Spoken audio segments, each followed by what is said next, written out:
Hello friends, आज हम करेंगे टेबल टैग इन HTML।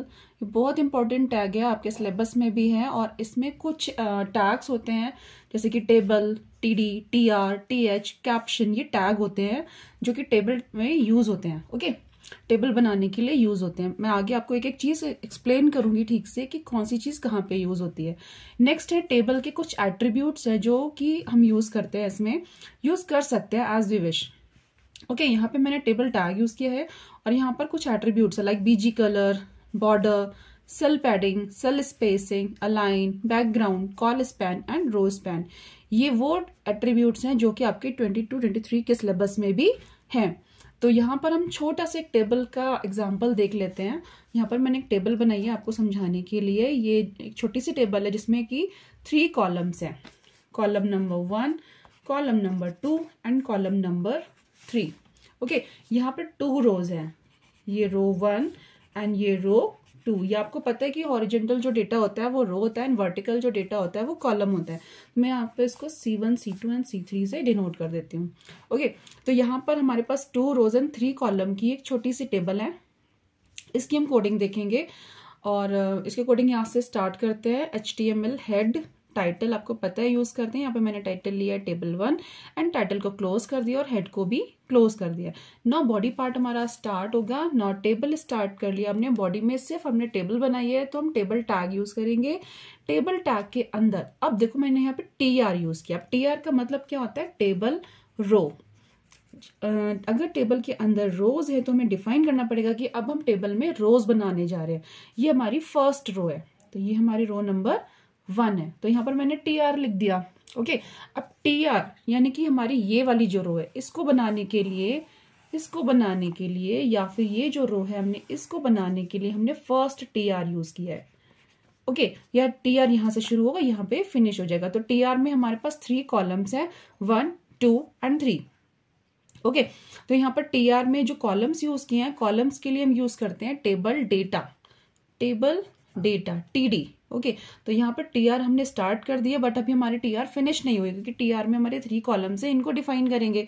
तो जो हमारा कॉलम डेटा होता है उसको डिफाइन करने के लिए हम टैग यूज करते हैं TD। ये होता है हमारा टेबल डेटा।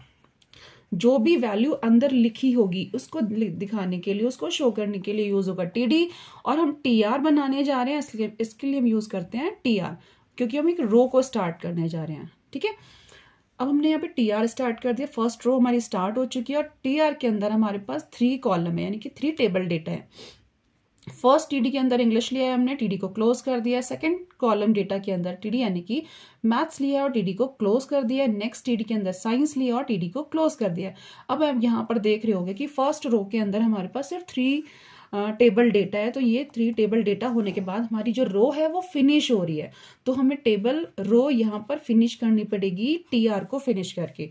यानी कि यहाँ से हमने रो स्टार्ट की और यहाँ पर हमने रो फिनिश कर दी। ये हमारा एक रो का डेटा हो गया। ओके, नेक्स्ट TR के लिए यहाँ पर हमने TR को स्टार्ट किया। नेक्स्ट TR ये हमारी स्टार्ट हो रही है तो इसके लिए हमने यहाँ पे फिर से TR लिखा, TD लिखा। TD हमारा क्या है? 67 है। नेक्स्ट हमारा TD 89 है, क्लोज कर दिया। नेक्स्ट TD 77 है एंड क्लोज कर दिया। अब यहाँ पर भी हमारी रो फिनिश हो रही है तो यहाँ पर भी मैं TR को फिनिश कर दूंगी। TR को फिनिश करने के लिए \TR यूज कर लिया। यहाँ पर सिर्फ हमने 2 रोज लिए हैं तो यहाँ पे 2 रोज का हमने यहाँ पर डेटा लिख दिया है। ओके, अब जब दोनों रोज खत्म हो रही है यानी कि मेरी टेबल भी फिनिश हो रही है तो टेबल को भी क्लोज कर दिया है, देन बॉडी को क्लोज कर दिया और HTML को क्लोज कर दिया है।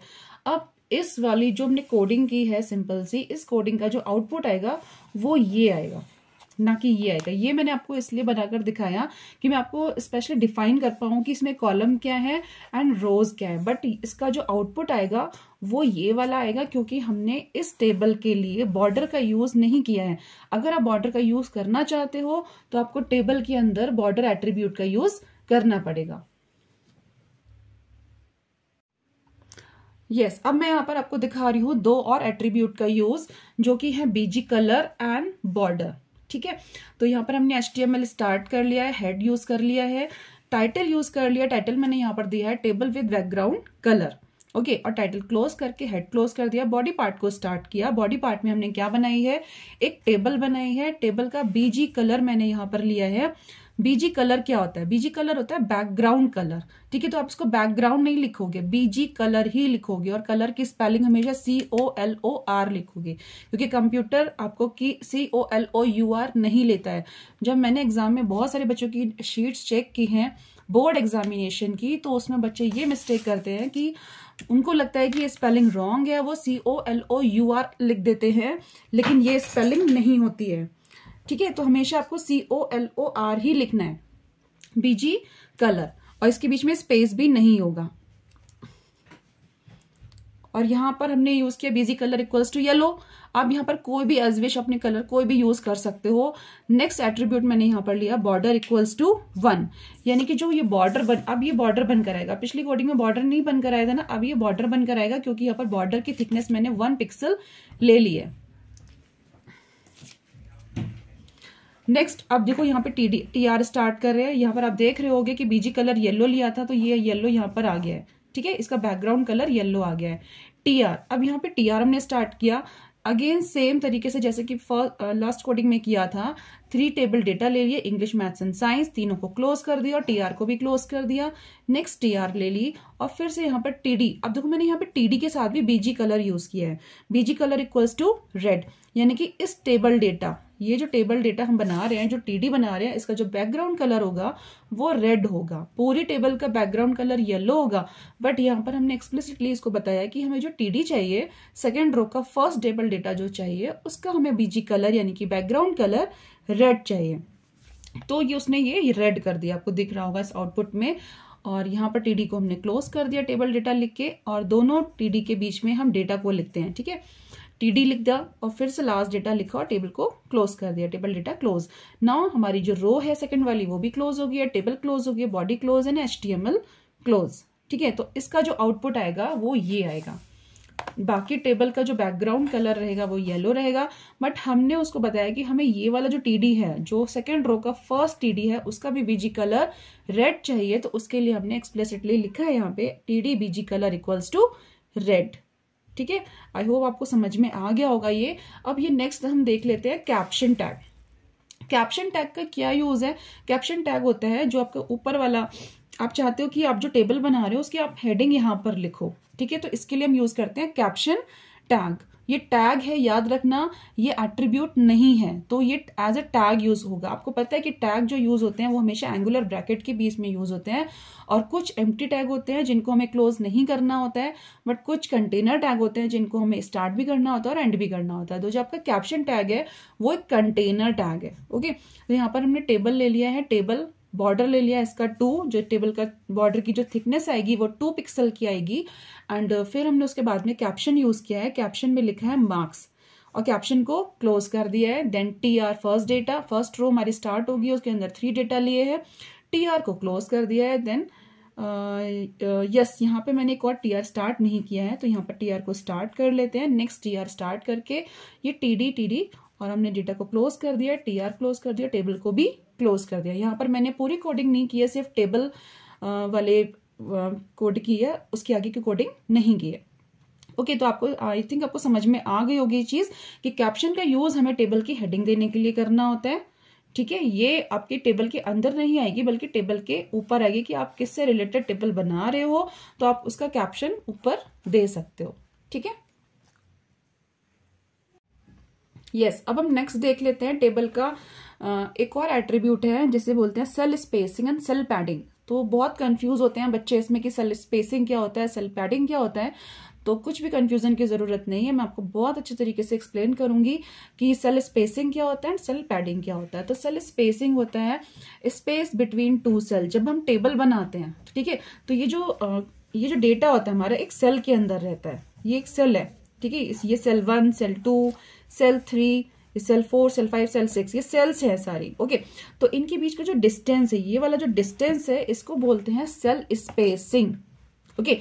स्पेस बिटवीन 2 सेल्स, इनके बीच की जो दूरी होगी, जो डिस्टेंस होगी, इसको बोलते हैं सेल स्पेसिंग। और जो सेल के अंदर, मान लिया हमारे सेल के अंदर ये डेटा है, तो जो सेल के अंदर जो सेल की बाउंड्री है, ये है ना बाउंड्री सेल की, जो कंटेंट से जो सेल की बाउंड्री है उसको हम बोलेंगे सेल पैडिंग। और ये दोनों चीजें पिक्सल में दी जाती हैं। अगर आप ये सेल पैडिंग यानी कि अंदर की स्पेस बढ़ाना चाहते हो तो आप सेल पैडिंग यूज करोगे। इस सेल के बीच की दूरी बढ़ाना चाहते हो, डिस्टेंस को बढ़ाना चाहते हो तो आप सेल स्पेसिंग यूज करोगे। ठीक है, इसके लिए सेल पैडिंग यूज होगी एंड इसके लिए सेल स्पेसिंग यूज होगी। तो ये आपको डायग्राम से क्लियर हो रहा होगा कि जो सेल के अंदर जो डेटा रहता है, डेटा से बाउंड्री के जो बीच की दूरी होती है उसको कम या ज्यादा करने के लिए हम सेल पैडिंग के पिक्सल्स को कम या ज्यादा कर सकते हैं। और सेल स्पेसिंग यानी कि सेल के बीच की दूरी को कम या ज्यादा करने के लिए हम इन दोनों की यानी कि सेल स्पेसिंग के पिक्सल्स को कम या ज्यादा कर सकते हैं। तो इसको हम इजी एग्जाम्पल से समझ सकते हैं। टेबल, अब टेबल के अंदर एट्रीब्यूट है तो टेबल के अंदर ही यूज होगा, टेबल टैग के अंदर यूज होगा। तो यहाँ पर हमने ले लिया table cell padding equals to 10 pixels. Okay, अब पिक्सल्स लिखने आपको जरूरत नहीं है क्योंकि ये ब्राउजर खुद अंडरस्टूड कर लेगा कि हाँ ये पिक्सल्स ही होते हैं। Cell spacing equals to 10। Okay, again simple सी हमने जैसे कोडिंग पहले की थी, फर्स्ट रो स्टार्ट की, उसके अंदर 3 टेबल डेटा ले लिया, सेकेंड रो स्टार्ट किया, उसके अंदर 3 टेबल डेटा, रो को फिनिश करके टेबल को हमने क्लोज कर दिया। ठीक है, तो इसका आउटपुट कैसा आएगा? इसका आउटपुट ऐसा आएगा। क्यों? क्योंकि यहाँ पे हमने टेबल के अंदर बॉर्डर को डिफाइन नहीं किया है, हमने बॉर्डर बताया ही नहीं है उसको। अगर बॉर्डर आप नहीं बताओगे तो वो एक टेबल के फॉर्मेट में ही आएगा लेकिन उसके अराउंड एक बॉर्डर नहीं आएगा। ये बॉर्डर नहीं आएगा जब तक आप उसके अंदर बॉर्डर एट्रीब्यूट का यूज नहीं करोगे। अगर आप इसके अंदर विद बॉर्डर 3 का बॉर्डर इक्वल्स टू 3 पिक्सल का यूज कर रहे हो तो इसके अराउंड एक बॉर्डर बन जाएगा। देखो यहाँ पे टेबल अलाइन, अब मैंने यहाँ पे 2 एट्रीब्यूट और बताए आपको, टेबल अलाइन एंड बैकग्राउंड। ठीक है, तो अलाइन का मतलब क्या होता है? जो वेब पेज है हमारा, वहां पर उस वेब पेज पर हम टेबल कहाँ पर चाहते हैं? हम लेफ्ट में चाहते हैं, यहाँ पर चाहते हैं टेबल, या राइट में चाहते हैं अपनी टेबल, या सेंटर में चाहते हैं? तो उसके लिए हम यूज करते हैं अलाइनमेंट। अलाइन यूज करते हैं सिर्फ ALIGN। इसका मतलब होता है अलाइनमेंट। और अलाइनमेंट 3 तरीके से हो सकता है, लेफ्ट, राइट एंड सेंटर। ठीक है, अब बैकग्राउंड क्या होता है? अगर आप बैकग्राउंड होता है कि आप जो टेबल है उसके बैकग्राउंड में कोई आप इमेज लगाना चाहते हो, कोई फोटो लगाना चाहते हो, then you will use background attribute. Okay, तो BG कलर एंड बैकग्राउंड में कंफ्यूज मत होना बच्चे, इन दोनों टर्म्स में बहुत कंफ्यूज होते हैं कि वो बैकग्राउंड यूज करे कि BG कलर यूज करें। अगर आप BG कलर यूज करोगे तो सिर्फ आप कलर चेंज कर सकते हो टेबल के बैक का, लेकिन अगर आप बैकग्राउंड यूज करते हो तो आप इसके पीछे एक इमेज लगा सकते हो, किसी की भी पिक्चर लगा सकते हो। ओके, तो यहां पर हमने ले लिया है table align equals to centre. अब इसके यूज करते ही जो भी आपकी टेबल बनेगी वो उस पेज की, ये जो पूरा वेब पेज मैंने बनाया यहाँ पे ड्रॉ किया है उसके सेंटर में बनेगी। ठीक है, और दूसरा एट्रीब्यूट मैंने यहाँ पे यूज किया बैकग्राउंड। अब बैकग्राउंड के इक्वल मैंने यहाँ पर अपनी जो मेरी जो इमेज यूज करी है अपने वेब पेज में या फिर अपने टेबल में, उसका जो लिंक है, उसका जो लोकेशन है, उसका मैंने सारा का सारा लोकेशन यहाँ पर दे दिया है। तो मेरी जो पिक्चर है, मेरी पिक्चर का नाम है BG। ठीक है, और इसका एक्सटेंशन है JPG। ठीक है, क्योंकि पिक्चर्स होती है उसके एक्सटेंशंस होते हैं जैसे कि .png, .jpg, .jpeg लाइक। ठीक है, तो .gif ये सब एक्सटेंशन होते हैं। तो एक्सटेंशन के साथ में आपको लिखना होता है। और ये पूरी लोकेशन है जो मेरी ये पिक्चर सेव है वो C ड्राइव के अंदर, यूजर्स के अंदर, एडमिन के अंदर, डेस्कटॉप के अंदर bg.jpg के नाम से सेव है। और जब भी आप पिक्चर का नाम दोगे या लोकेशन दोगे तो हमेशा आप उसको इन्वर्टेड कॉमा में रखोगे। इन्वर्टेड कॉमा में आप सारी चीजें रखोगे। आप किसी भी एट्रीब्यूट की वैल्यू दे रहे हो आपको इन्वर्टेड कॉमा में कोट करनी है। ठीक है, क्योंकि जब एग्जामिनर आपकी शीट चेक करते हैं तो वो ये छोटी छोटी चीजें बहुत माइन्यूटली देखते हैं कि आपने ये सब चीजें यूज की है कि नहीं की है। ओके, जब मैंने चेक की थी तो मैंने भी ये सब चीज़ें बहुत ज़्यादा मेंशन की थी कि अगर बच्चे ने ये यूज़ नहीं किया है तो उसके 0.2, 0.5 ऐसे मार्क्स कट ऑफ हो जाते हैं। तो आपको ये इन्वर्टेड कॉमास ज़रूर यूज़ करने हैं और जो भी आप लोकेशन दे रहे हो पिक्चर का उसके साथ में एक्सटेंशन ज़रूर लगानी है। ओके, अब यहाँ पर हमने दोनों चीज़ें बता दी कि टेबल के अंदर हमें अलाइनमेंट कैसा चाहिए और बैकग्राउंड पिक्चर में हमें क्या चाहिए। उसके आगे की कोडिंग बहुत सिंपल है, जैसे कि आप पिछली कोडिंग में देख चुके हो। 2 TR यानी कि 2 रो लिए हमने और 2 रो के अंदर ये 3 कॉलम्स बनाए हैं। ओके, तो आपने अगर मेरी पिछली वीडियो देखी आपको ये इसलिए समझ में आ गया होगा कि यहाँ पर ये रो एंड कॉलम कैसे बनाए हैं। यहाँ पे हमने TR को यानी कि सेकंड रो को क्लोज कर दिया और यहाँ पर हमने टेबल को भी क्लोज कर दिया। तो जो इसका आउटपुट आएगा वो कुछ ऐसा आएगा कि जो टेबल बनी है वो सिंपल सी टेबल बनी होगी बट वो वेब पेज के सेंटर में आएगी और उसके पीछे बैकग्राउंड में एक इमेज लगी होगी जिसकी लोकेशन आपने यहाँ पर दे रखी है। ओके।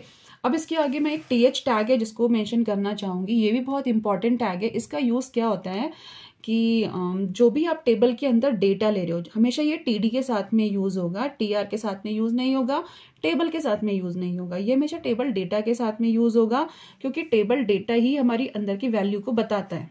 ठीक है, तो यहाँ पर हमने सिंपल टीडी यूज किया है इन सब के लिए, बट इस मैथ्स वाला जो हमने वैल्यू लिया है, टेबल डेटा लिया है, इसके लिए हमने टीएच यूज किया। आपको यहाँ पे दिख रहा होगा, इसके लिए हमने टीएच यूज किया। टीएच का मतलब क्या होता है? टेबल हेडर या टेबल हेड। ठीक है, इसको हम क्या बोलते हैं? Table head. यानी कि आप इसके अंदर, इसके बीच में जो भी डेटा लिखोगे, टेबल हेड और क्लोजिंग टेबल हेड के बीच में जो भी डेटा लिखोगे, वो बोल्ड लेटर्स में आएगा, वो एज ए हेडिंग आएगा। ठीक है, तो वो बाकी डेटा से डिफरेंट दिखेगा।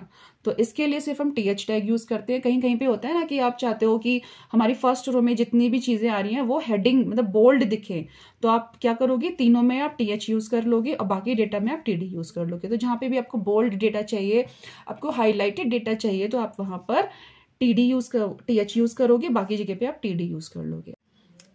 यस, नेक्स्ट हम करेंगे यहाँ पर col span and row span. ये चीज बहुत ज्यादा कंफ्यूज करती है बच्चों को, उनको समझ में नहीं आता कि मुझे कहाँ पर कॉल स्पैन यूज करना है, कहाँ पर मुझे रो स्पैन यूज करना है। ठीक है, तो बहुत सिंपल तरीके से मैं आपको ये बताती हूँ। कॉल स्पैन का मतलब होता है कॉलम को स्पैन करना, एंड रो स्पैन का मतलब होता है रो को स्पैन कर देना। ठीक है, और ये दोनों चीजें हमेशा टीडी के साथ में यूज होंगी। कॉल स्पैन हो चाहे रो स्पैन हो, वो टीडी के साथ में ही यूज होगा, ये टीआर के साथ में यूज नहीं होता, ना ही ये टेबल का एट्रीब्यूट है, ये टीडी का एट्रीब्यूट है, col span and row span. ठीक है, तो हमेशा कैसे यूज होगा अब देख लेते हैं। कॉल स्पैन की कोडिंग, टेबल को स्टार्ट कर लिया, टीआर को स्टार्ट कर लिया, टीडी कॉल स्पैन हमने लिख दिया 2। अब ये क्या करेगा? ये दो वैल्यू देख के, ये 2 वैल्यू को देख के तुरंत 2 कॉलम को एक कॉलम बना देगा। जैसे कि आप यहाँ देख सकते हो कि यहाँ पे 2 कॉलम थे ना हमारे पास इंग्लिश एंड मैथ्स का, तो इसने दोनों कॉलम को स्पैन कर दिया। ठीक है, दोनों कॉलम का इसने एक कॉलम बना दिया पूरा स्पैन करके, और उसमें हमने टेबल डेटा क्या लिख दिया? इंग्लिश, और टेबल डेटा को क्लोज कर दिया।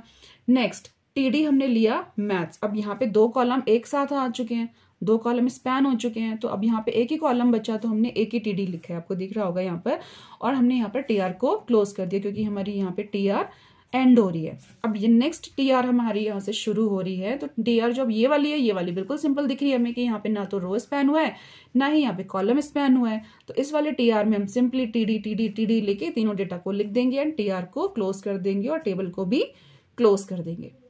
ओके, तो ये कॉलम स्पैन हो गया, यानी कि जब भी कॉलम हमारा स्पैन होगा, जब 2 कॉलम को मिला के एक कॉलम बनेगा, या 3 कॉलम या 4 कॉलम को मिला के एक कॉलम बनेगा, तो उसको हम बोलेंगे कॉल स्पैन। ठीक है, हमेशा टीडी के साथ में यूज होगा। अब नेक्स्ट वाले पिक्चर में, नेक्स्ट वाली कोडिंग में आपको दिख रहा होगा कि यहाँ पर हमने रो को स्पैन किया है। ठीक है, ये जो रो थी ना, 2 डिवाइडेड थी रो, यहाँ पे मैथ्स लिखा था, यहाँ पे 89 लिखा था, बट यहाँ पे हमने दोनों रो को स्पैन कर दिया, दोनों रो को मिला दिया, मर्ज कर दिया है। अब इसको हम कैसे करेंगे? अब इसको करने के लिए टेबल की स्टार्ट किया, टीआर स्टार्ट किया, टीडी हमने इंग्लिश जैसे लिखना था वैसे लिख दिया क्योंकि यहाँ पे कोई एक्टिविटी नहीं हो रही है। बट अब हमारे सेकंड वाले में टीडी सेकंड वाला जो है उसमें रो स्पैन 2 हो रहा है, और उसमें डेटा क्या लिख रहे हैं? मैथ्स, एंड टीडी को क्लोज कर रहे हैं। ठीक है, तो यहाँ पर TD row span equals to 2 का मतलब है कि जैसे ही ये सेकंड वाले डेटा में आएगा, इसको देखा रो स्पैन हो रही है, ओके, तो ये वर्टिकली स्पैन हो जाएगा। अब ये हॉरिजेंटली स्पैन नहीं होगा, अब ये वर्टिकली स्पैन होगा। ठीक है, और थर्ड डेटा क्या लिखा है हमारा?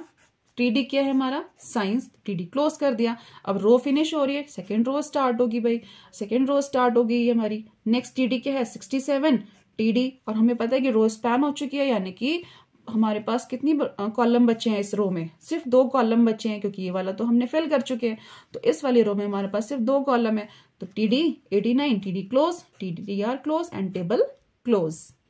आई थिंक आपको समझ में आ गया होगा, नहीं समझ में आया तो आप मुझसे पूछ सकते हो। अब प्रैक्टिकली इस चीज को देख लेते हैं कि कैसे हमारा टेबल टैग काम करता है। ठीक है, तो यहाँ पर मैं ले लेती हूँ, हमारी कोडिंग को स्टार्ट कर लेते हैं HTML, और मैंने यहाँ पर ले लिया हेड टैग, और हेड टैग के अंदर मैं यहाँ पर यूज कर रही हूँ टाइटल। ओके, आपको पता है टाइटल क्यों यूज किया जाता है? क्योंकि हमें अपने वेब पेज का नेम देना होता है, तो उसके लिए हम यूज करते हैं टाइटल। ठीक है, तो यहाँ पर मैंने टेबल यूज करी है टेबल 1 के नाम से मैंने इसका टाइटल दिया है। ओके, और यहाँ पर मैं क्या करूँगी, टाइटल को क्लोज कर लूँगी। तो यहाँ पर क्लोज करने के लिए मुझे लगाना पड़ेगा बैकस्लैश। ओके, अब मुझे यहाँ पर क्लोज करना है हेड टैग को। हेड टैग को क्लोज कर लिया। अब यहाँ पर हम अपने बॉडी पार्ट को स्टार्ट कर लेते हैं। बॉडी स्टार्ट किया। नाउ अब मुझे यहाँ पे यूज करना पड़ेगा टेबल टैग। ठीक है, टेबल टैग स्टार्ट करने के बाद में अब मुझे दिख रहा है कि मुझे क्या बनाना है, मुझे एक टीआर बनानी है। ठीक है, आप इसे कंफ्यूज मत होना कि जो मैंने आपको नोट सिखाए थे, जो थ्योरी दिखाई थी, उसमें मैंने हर चीज़ कैप्स में यूज़ की थी, यानी कि कैपिटल लेटर में यूज़ करी थी, और यहाँ पर मैं स्मॉल लेटर में यानी कि लोअर क्लास लेटर में यूज़ कर रही हूँ, बट इससे कोई फर्क नहीं पड़ता। ठीक है, आप नोट पैड पे आप कैसे भी लिख सकते हो, ये केस सेंसिटिव नहीं है। तो इस टीआर को स्टार्ट करने के बाद में मैं यहाँ पर ले लेती हूँ एक टीडी। ठीक है, अब इस टीडी के अंदर मैंने यहाँ पर यूज किया है इंग्लिश। ओके, और यहाँ पर मैं कर दूंगी टीडी को क्लोज। यहाँ पे करने के बाद में मुझे एक और टीडी लेना पड़ेगा, और नेक्स्ट टीडी में क्या लिखा था हमने, मैथ्स लिखा था, मैथ्स लिख लिया, और हमने इस टीडी को भी हम क्लोज कर देते हैं। ओके, नेक्स्ट क्या था, नेक्स्ट हमने यूज किया था टीडी साइंस, SCICE, और यहाँ पर भी हम टीडी को क्लोज कर देंगे। ओके, अब यहाँ पर हमारी एक रो बन चुकी है, तो हम इस टीआर को क्लोज कर देते हैं। ठीक है, अब नेक्स्ट रो को स्टार्ट करने के लिए फिर से हमने टीआर को स्टार्ट करना है। ठीक है, और यहाँ पर मैंने फिर से टीडी लिखा। अब मैं क्या करूँगी, एक चीज़ और हम कर सकते हैं, यहाँ पर आपको बताने के लिए मैं एक चीज़ करती हूँ कि मैं ऊपर वाले डेटा को कॉपी कर लेती हूँ। इसको मैं पूरा कॉपी कर लूँगी ताकि मुझे बार बार ना लिखनी पड़े वही चीज़ें, और कॉपी करने के बाद में मैं इसको यहाँ पर पेस्ट कर लूँगी। ठीक है, और सिर्फ मुझे अब डेटा चेंज करना रहेगा। यहाँ पर मैं लिख लूँगी क्या था हमारे मार्क्स 67, और यहाँ पर मैंने यूज़ किया था 89 सेकेंड कॉलम में, और थर्ड कॉलम में था हमारा 77। ठीक है, इतना यूज़ करने के बाद में यहाँ पर मैं टीआर को क्लोज कर दूंगी क्योंकि हमारी रो फिनिश हो चुकी है।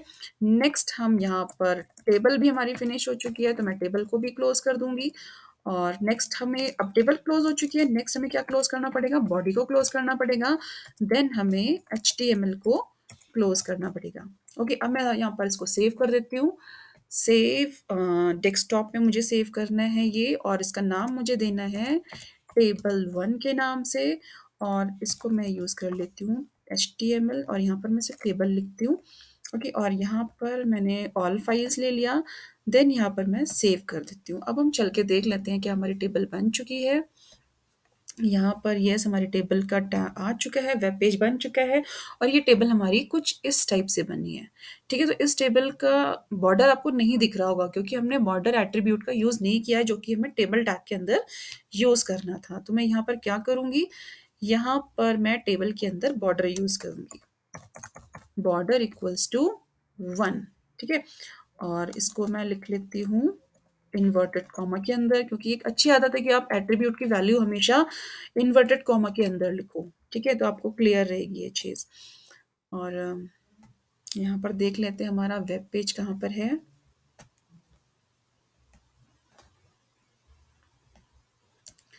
यहाँ पर इसको रीलोड कर लेते हैं। यस, अब हमारा बॉर्डर इसमें आ चुका है, आपको दिख रहा होगा ये 2 पिक्सल का बॉर्डर यहाँ पर आ चुका है। अब हम यहाँ पे इसकी वैल्यू चेंज कर लेते हैं। यस, मैंने 1 पिक्सल का दिया था, अब यहाँ पे 2 या 3 आप कितने पिक्सल का दे सकते हो इसको हमें, लेकिन जितनी बार आप वैल्यू चेंज करोगे ना उतनी बार हमें सेव करना बहुत ज़रूरी है।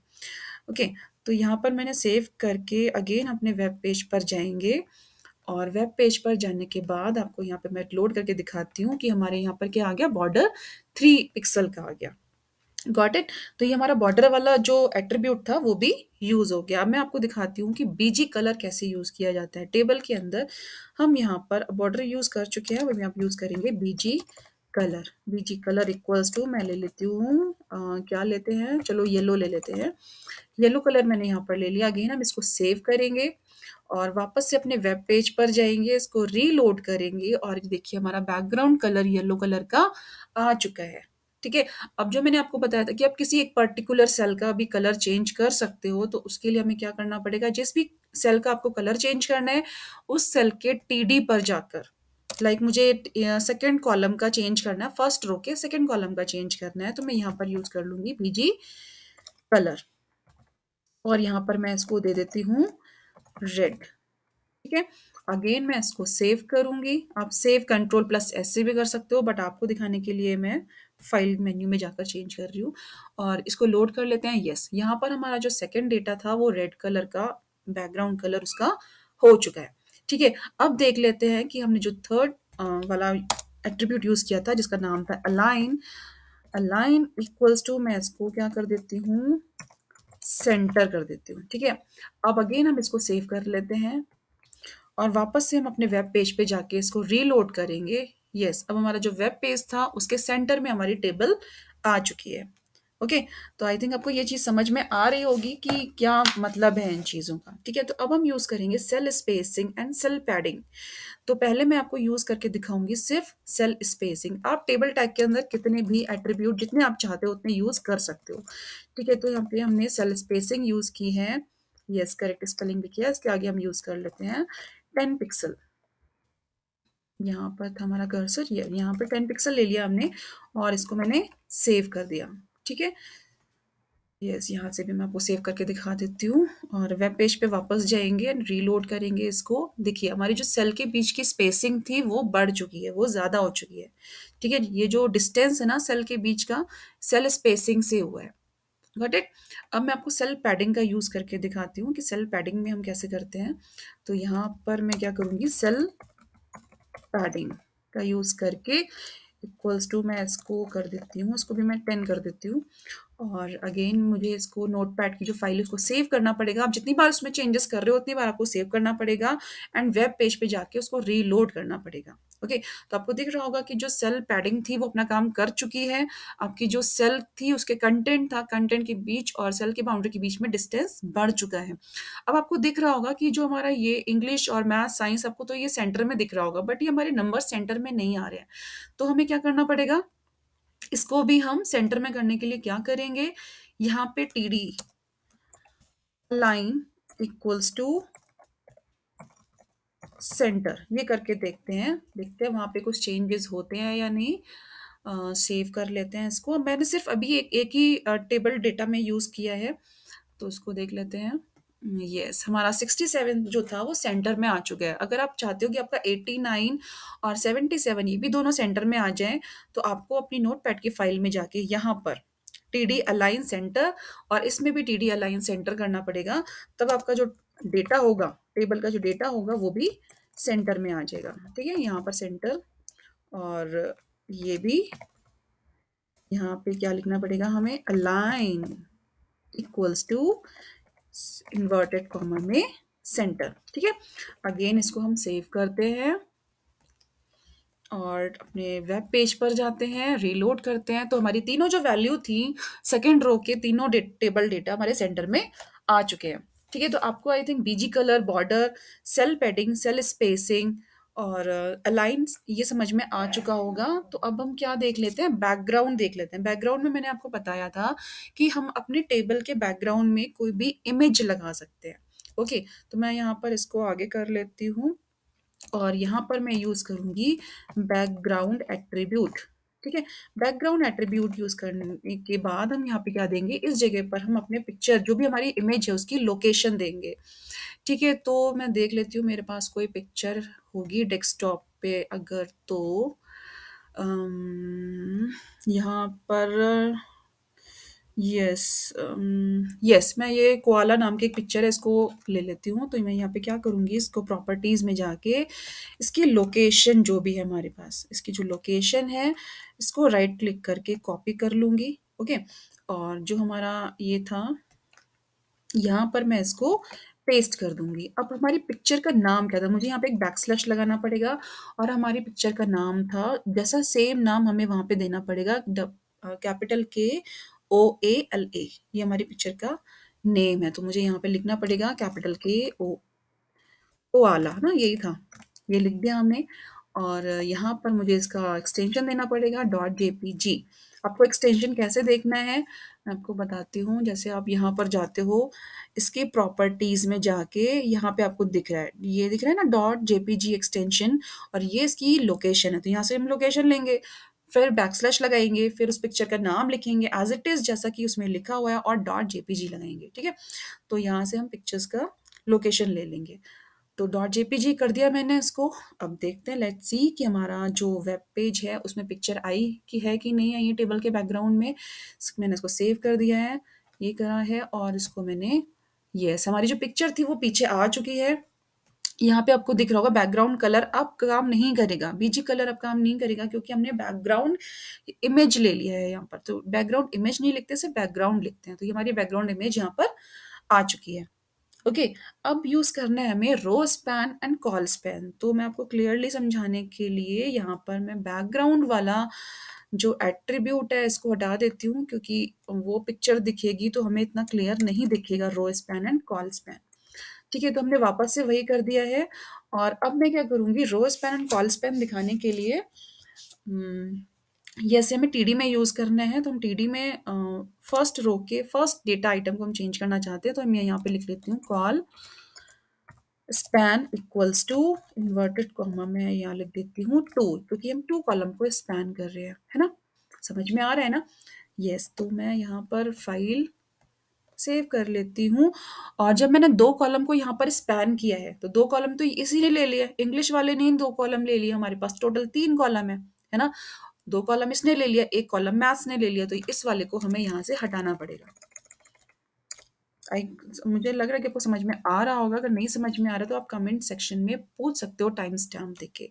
ओके, मैंने इसको सेव कर दिया और मैं इसको रीलोड कर देती हूँ। यस, यहाँ पर क्या हुआ, जो हमारा इंग्लिश वाला था उसने 2 कॉलम ले लिए, 2 कॉलम का स्पेस उसने यहाँ पर ले लिया है, और हमारे पास यहाँ पे टोटल 3 कॉलम है। तो 1 कॉलम मैथ्स का, 2 कॉलम इंग्लिश ने ले लिए है, और बाकी जो सेकेंड रो थी वो एज इट इज हमारी जैसे पहले थी वैसे ही अभी भी बनी हुई है। ठीक है, तो अब हम यहाँ पर कॉल स्पैन हमने यूज़ कर लिया है। तो अब मैं यहाँ पर क्या यूज़ करूँगी, अब मैं यहाँ पर आपको रो स्पैन यूज़ करके दिखाऊंगी। ठीक है, यहाँ पर हम डी को एज इट इज सेम कर देते हैं जैसा हमारा था पहले, और यहाँ पर जो हमारे पास वैल्यू थी टी की वो हम वापस से लिख देते हैं। ये वैल्यू थी हमारे पास टी की, और इसको हम क्लोज कर देते हैं। तो 3 डेटा हमारे पास फर्स्ट रो में हो गए। अब मुझे क्या करना है, मैं चाहती हूँ कि मेरे पास रो स्पैन हो जाए। ठीक है, अब जो मैथ्स जहाँ पे लिखा था ना वो स्पैन हो जाए। तो यहाँ पर बीजी कलर तो मैंने यहाँ पर रेड लिया है, और यहाँ पर मैं एक और एट्रीब्यूट यूज कर लेती हूँ, रो स्पैन इक्वल्स टू 2। ठीक है, तो हमारी सेकंड वाला जो डेटा आइटम है वो 2 रो स्पैन हो रहा है, यानी कि यहाँ का जो सेकंड आइटम था ये हमें हटाना पड़ेगा, क्योंकि वो उसका स्पेस तो मैथ्स ने ले लिया। ठीक है, तो यहाँ पर मैंने इसको सेव किया। सेव करने के बाद मैं अपनी वेब पेज पर गई और मैंने इसको रीलोड किया। ये देखिए, यहाँ पर first column English, second column maths, maths वाले कॉलम ने 2 रो को स्पैन कर दिया है और वो खुद आ चुका है दोनों रोज में। थर्ड कॉलम में साइंस आ गया है, और यहाँ पर जो सेकंड कॉलम था उसका स्पेस गायब हो चुका है सेकंड रो के लिए। तो यहाँ पर फर्स्ट वैल्यू आ गई जो कि हमने टीडी में दे रखी है सेकंड रो में, और ये आपकी सेकंड वैल्यू आ गई। ठीक है, तो इतने ही आपके जो टैग्स हैं वो आएंगे आपके सिलेबस में, और जो आपके एट्रीब्यूट्स हैं वो आएंगे।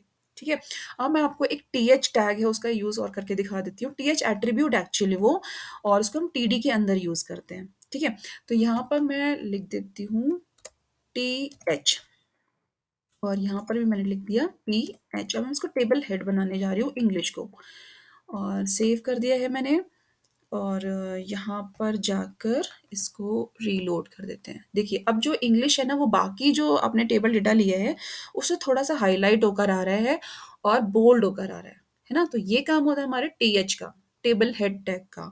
और नेक्स्ट टैग हम एक यूज करेंगे यहाँ पर, टेबल को डिफाइन करने के बाद हम यूज करेंगे एक टैग, इसका नाम है कैप्शन।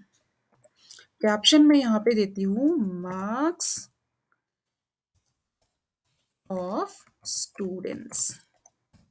ठीक है, यहाँ पर मैं क्या करूँगी, इसको क्लोज कर देती हूँ। कैप्शन को मैंने क्लोज कर दिया है, और यहाँ पर मैं क्या करूँगी, इसको कैपिटल ले लेते हैं, थोड़ा देखने में अच्छा लगेगा, मार्क्स ऑफ स्टूडेंट। ठीक है, और इसको हम कर लेते हैं सेव, और जाते हैं अपने वेब पेज पे।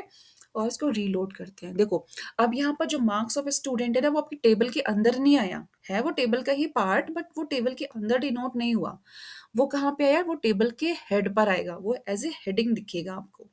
ठीक है, तो ये सारे टैग हैं जो आपको आपके सिलेबस में आएंगे, बहुत ज़्यादा इंपॉर्टेंट है।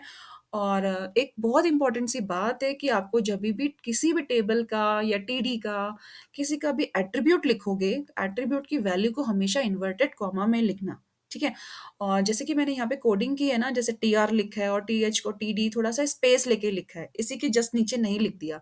इससे क्या होता है कि जो एग्जामिनर जब आपकी शीट्स को चेक करेंगे तो उनको कंफ्यूजन नहीं होगा कि आपने कौन सी चीज़ कहाँ पे यूज़ की है। और जो आपकी शीट होती है बहुत बड़ी होती है, काफ़ी सारे पेजेस होते हैं उसमें, तो फुल पेजेस का यूज़ करना, बहुत ज़्यादा जल्दबाजी मत करना कि आप बस एक ही लाइन में सारी चीज़ें लिखे जा रहे हो, वो चीज़ मत करना।